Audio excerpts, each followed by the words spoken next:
А документы как мне подтвердить?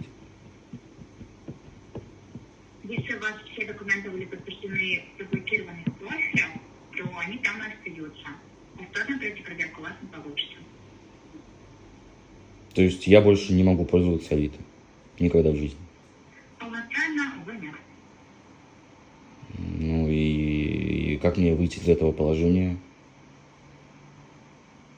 Может, что-то подсказать? В данном случае никак. Если это была окончательная блокировка, у вас там были пройдены проверки, то уже никак. Вы можете пользоваться Авито только там, например, для поиска объявлений. Но публиковать самостоятельно не получится, потому что, скорее всего, запрос проверки придет именно в тот момент, когда вы будете публиковать это объявление. То есть Авито для меня больше, все закрыто, я так понял, да? Но полноценно вы пользоваться площадкой уже не сможете, да. Пока у нас действует правило, что пройти проверку можно только один раз, будет ограничение действия всех.